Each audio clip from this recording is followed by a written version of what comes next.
ఉదాహరణ ఉంది.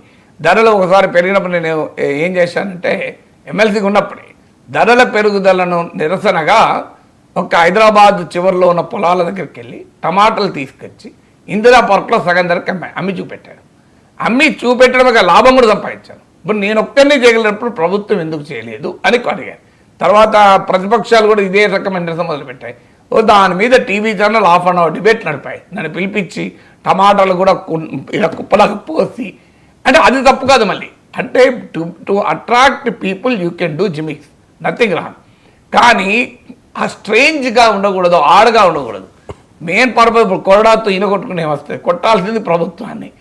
తనంతాను కొట్టుకుంటే ఏమొస్తుంది అంటే తనంతాను కొట్టుకుంటే అది ఉపయోగం ఉంటుందా? ప్రభుత్వాన్ని కొరడాతో కొట్టలేక తనంతాను కొట్టుకుంటే ఉపయోగం లేదు. చెప్పులు లేకుండా వెళ్తా ఏమవుతుంది దానివల్ల? Can anything happen. కానీ ప్రజల్ని ఏదో రూపంలో అట్రాక్ట్ చేయాలి. ఎందుకంటే వాళ్ళు అన్నట్టే అన్నామలై తమిళనాడు రాష్ట్ర బీజేపీ నాయకుడు అయ్యాక బీజేపీ పెరిగింది కూడా తమిళనాడులో. సో ఈ strategy is proving to be correct కదా. Ultimately cat may be black or white, it should catch the mice అంటారు. పిల్లి నల్లదా తెల్లదా కాదు, పిల్లి ఎలకని పట్టాలి. అన్నామలై కొరడాతో కొట్టించుకున్నాడా, చెప్పులు లేకుండా నడిచాడా, ఆయన సీరియస్గా ఒక ప్రజల ప్రతిఘటన నిర్మించాడా అనేది అనవసరం కదా. అల్టిమేట్గా వాళ్ళ పార్టీని పెంచుకుంటున్నారు కదా. So what matters is the ends determine means. So అందువల్ల so can anybody questioning. So ఎవరు క్వశ్చన్ చేయగలుగుతారనే ప్రశ్నకు వచ్చింది. బట్ పాలిటిక్స్లో well it makes people to seriously interest. నేను పాదయాత్ర గురించి వాజ్పేయి గారిని ఒకసారి క్వశ్చన్ అడిగాను. చంద్రశేఖర్ ఒక వాజ్పేయిని ఒకటేసారి ఇంటర్వ్యూ చేశాను.